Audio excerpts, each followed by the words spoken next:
All right, let's dive into this idea of vulture capitalism. We've got Grace Blakeley's new book to guide us. I'm ready to have my mind blown, honestly. I know you shared some excerpts, and it seems like we're both kind of captivated by this idea of how power really works in capitalism. Yeah, Blakely really doesn't hold back right off the bat. She's dismantling this myth that capitalism is the same as free markets. Like, she uses this example of ordering food delivery after a long day, which I thought was so clever. Yeah, that one really stuck with me. Makes you realize there's more to it than just getting takeout, right? Right. She connects something as ordinary as tipping your delivery driver to this much larger system. It makes you think about the driver's struggles. Maybe they're relying on payday loans or pushing themselves to the limit on their bike just to make ends meet. Then there's the phone we use to order, probably made under questionable labor conditions. It all fits into this bigger picture. It really drives home the point that capitalism isn't just some abstract theory, right? It's this web of relationships, choices, consequences. But Blakely's main argument seems to be that not everyone has equal power within those relationships. Absolutely. It boils down to who controls the capital versus those who are providing the labor. And this idea of an invisible hand guiding the market. Well, Blakely argues it's more about calculated decisions by those in power. And she uses the example of Boeing and those 737 MX crashes, which is a pretty powerful illustration of that. It's the perfect example. She breaks down how Boeing's decisions, their influence over regulators, and even the government bailouts all led to those tragedies. Boeing knew about the problems with the MCS system, but they chose to prioritize profits, keeping those shareholders happy. So even with lives at stake, it was cost-cutting and profits over everything else. And that $2.5 billion fine they got, it's practically nothing for a company that size. A slap on the wrist. And then you have executives like Dennis Muhlenberg walking away with millions. It's a disturbing reality. For companies like Boeing, profit seems to outweigh even the potential human cost. Makes you wonder about their ethics, for sure. Blakely then goes into this almost unbelievable case study, Fordlandia. Henry Ford's attempt at creating this utopian company town in the Amazon rainforest. Fordlandia is fascinating because it represents this grand corporate ambition, but it also reveals its limitations. You've got Ford trying to create the ideal workforce. No unions, no demands, just pure productivity. It really highlights that tension between capital and labor. And trying to force that Americanized system onto Brazilian workers completely backfired. Cultural clashes, mismanagement, it all fell apart in the end. Yeah, Fordlandia was never going to work because it ignored the human element.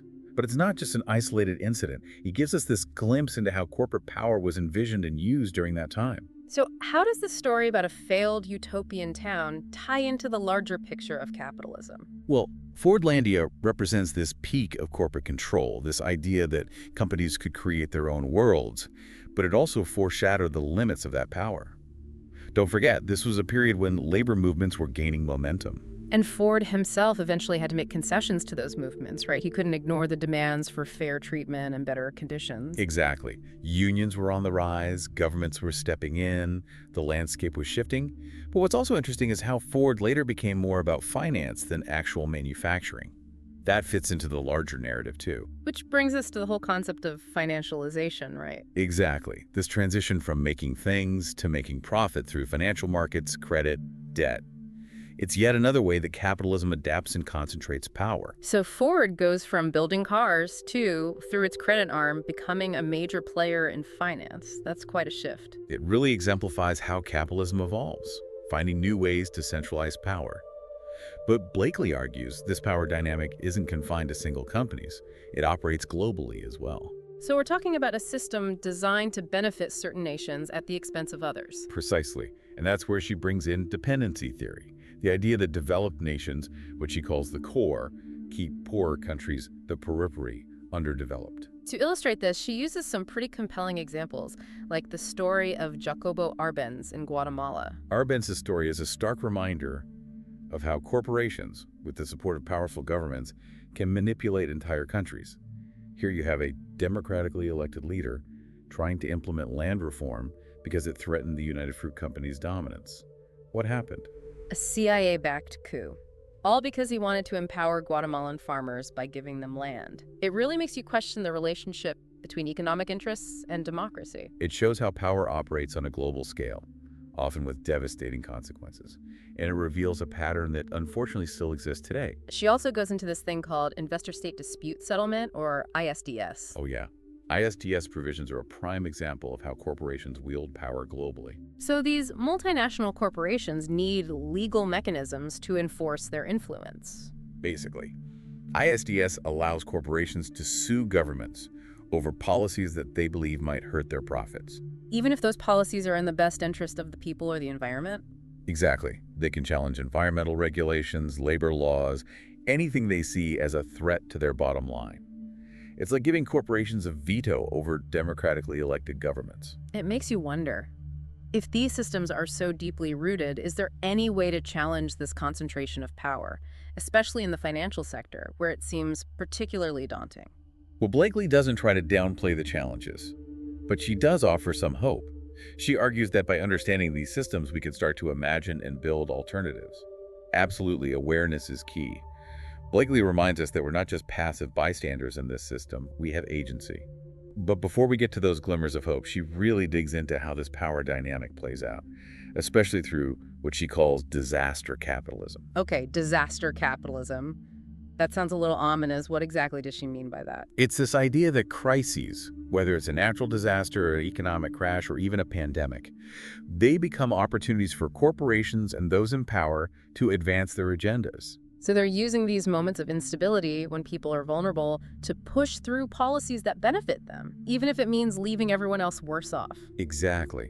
A prime example is the 2008 financial crisis. Blakeley argues that it wasn't just some random event, it was the result of deregulation, risky financial practices, a complete failure of oversight. And who bailed out the banks that caused the crisis? The government did, while regular people lost their homes, their jobs, their savings. It really exposes how crises can be used to shift the burden onto those who are already struggling, while those responsible often come out ahead.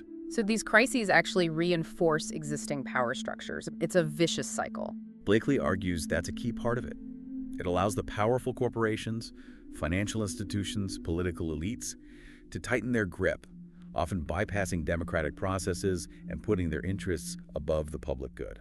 And she brings up the COVID-19 pandemic, too. How does that fit into this idea of disaster capitalism? The pandemic is a stark illustration. Remember all that money pumped into the global economy, trillions of dollars. While some of it was necessary, Blakeley points out that a lot of it ended up benefiting corporations through bailouts, subsidies, loan programs, often with very little oversight. It's hard not to feel cynical about it. Right. It's like they were rewarded for a crisis they may have even contributed to. Blakeley's point is that many of these companies are driven by profit, not the well-being of people. And the system allows them to benefit from crises, even those they might have had a hand in creating. So we have these systems that are deeply entrenched, working in favor of the powerful. How do we even begin to challenge that, especially in the financial sector, where it feels so complex and overwhelming?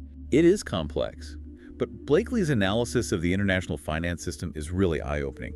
She argues that institutions like the World Bank and the IMF, while they might appear to be about aid and development, they were actually designed to maintain global power imbalances. So it's less about helping developing countries and more about controlling them, influencing their policies to benefit wealthier countries and the corporations they often represent. That's the core of her argument. And she uses the example of Zambia to illustrate this. Zambia is a country rich in copper, but stuck in this cycle of debt. What happened in Zambia? After independence, they tried to nationalize their copper industry. They wanted to use their resources to benefit their own people. But that didn't go over well with those who benefited from the status quo. I can imagine. Right. The World Bank and IMF stepped in, imposed austerity measures, forced them to devalue their currency, and eventually they had to privatize those copper mines. It's like a new form of colonialism, only this time it's waged with loans and economic policies instead of military force. And how does this investor-state dispute settlement, ISDS, factor into this? ISDS is a prime example of how this system is rigged. It allows corporations to bypass national laws and courts. They can sue governments directly if they feel a policy might hurt their profits. So a mining company could sue a country for implementing stricter environmental regulations, even if it's to protect their own citizens and natural resources. Exactly. And it's not just theoretical. Blakeley talks about Stephen Donziger, the lawyer who won a huge case against Chevron. He represented indigenous communities in Ecuador who suffered environmental damage from oil drilling. Chevron, instead of taking responsibility, used ISDS and their vast resources to go after Donziger personally. They discredited him, got him disbarred, and even imprisoned. It's a chilling example of how far corporations will go to silence critics and avoid being held accountable. It feels like we're up against a wall. If corporations and these financial institutions are so powerful, what can we realistically do? Blakeley argues that change is possible, but it requires a fundamental shift in our thinking. She introduces this concept of democratic planning. It's not about top-down control, but about empowering people, communities, workers to have a say in the decisions that affect their lives. So instead of corporations calling the shots, it's about a more bottom-up approach, where people have a real voice in how things are run. Didn't Chile attempt something similar under Allende? They did. Allende's government was a bold experiment in democratic planning. They tried to involve workers in decision-making. They even used technology, like telex machines at the time, to create a network for economic coordination. Wow, using the limited tech they had to try and democratize the economy. That's pretty innovative. But didn't that experiment end tragically? Unfortunately, yes. Allende's government was overthrown in a CIA-backed coup.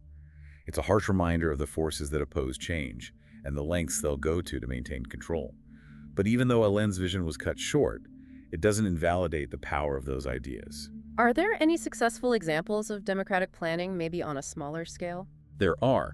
Blakeley's point is that it's not about replicating one model perfectly, but adapting these principles to different situations. Like, take participatory budgeting, for example. It gives citizens a direct say in how public funds are spent. Like in Porto Alegre, Brazil. They used it for everything from infrastructure to social programs, right? Exactly. It gives power back to the people and holds the government accountable. There are also modern examples, like the platform Decidem in Barcelona. It allows residents to vote on how a portion of the city budget is allocated. So these examples, while not perfect, show that there are ways to make decision-making more democratic. Absolutely. It's about shifting the balance of power, even if it's incremental. Blakeley's book reminds us that change isn't a single event, it's a process. And these small steps can create the foundation for larger transformations. It really highlights that change is a process, not a destination. Yeah. Exactly. It's about raising awareness, recognizing that we're not alone in this fight. Blakeley emphasizes the importance of solidarity, understanding that our struggles, whether they're local or global, are interconnected. But it's not just about corporations or the financial sector. Blakeley argues we also need to focus on democratizing the state itself. So we're talking about going beyond just influencing policy. It's about transforming the very institutions that govern us. Right. You can't have true democracy when economic power is concentrated in the hands of a few. Democratizing the state means making sure our political institutions are truly accountable to the people, not corporate interests or the wealthy elite. That makes a lot of sense. So how do we go about reclaiming that power? Blakeley suggests a multi-pronged approach. First, we need electoral reforms. Things like proportional representation systems that give smaller parties and independent candidates a fair chance. It could help loosen the grip of the two-party system, which often protects the status quo. So diversifying the voices in our political systems, making them more representative. Exactly. But it doesn't stop there. Blakeley also emphasizes building power outside of electoral politics through social movements, grassroots organizing, even direct action. These are the forces that have historically driven real change. And she gives some pretty inspiring examples of movements already fighting for this. She does, like the Occupy movement, the Strike Debt Campaign, the Debt Collective. They challenged the financial industry, raised awareness about income inequality, really got people talking about economic justice. They might not have achieved all their goals, but they changed the conversation, made space for bolder ideas. Shifting the Overton window, as they say. And speaking of systemic issues, where does the climate crisis fit into this vision of democratic planning? Blakeley sees climate change as maybe the biggest example of our current system's failure. We're facing a global emergency that requires collective action, but our systems are designed for competition and profit, not long-term sustainability. She's critical of market-based solutions like carbon pricing or emissions trading. She argues they've been largely ineffective, often just benefiting polluters instead of the planet. So if those market-based approaches aren't working, what's the alternative? She calls for something much more radical, a global Green New Deal. Imagine large-scale investment in renewable energy, sustainable infrastructure, green jobs, all coordinated through democratic planning, both nationally and internationally. That's a bold vision. But given the current political climate, is it even realistic? Blakeley acknowledges the challenges, but she argues that climate change is an existential threat. We need a fundamental shift in how we organize our societies and our economies. This means international cooperation, with wealthier nations, who are the biggest polluters, taking the lead, supporting developing countries in their transition to green economies. She even proposes creating a new international climate bank, right? That's right, a bank that would be democratically governed, with equal representation for all countries. It would provide funding for climate mitigation and adaptation projects worldwide. It's an inspiring vision, but it's easy to feel overwhelmed by the scope of it all. Is this level of transformation truly possible? Blakeley reminds us that history is full of seemingly impossible changes that actually happened. The abolition of slavery, the rise of the labor movement, the fight for civil rights. These movements faced incredible opposition, but they ultimately changed the world. So it's not so much about whether change is possible, but about finding the collective will to make it happen. That's the question Blakeley leaves us with. She doesn't pretend to have all the answers, but she gives us a framework, a set of principles, and a powerful call to action. She challenges us to imagine a different kind of future. One where power is more evenly distributed, where people have a real say in the decisions that affect their lives, and where we prioritize the well-being of both people and the planet over profit. The good reminder that we're capable of more than we often realize, and that the time to act is now. Well, that was quite a deep dive. Blakeley certainly gives us a lot to think about when it comes to vulture capitalism and the concentration of power in the modern world. What are your takeaways? What resonated with you from our discussion? And most importantly, what steps, even small ones, can you take to create a more just and equitable economy? We'd love to hear your thoughts.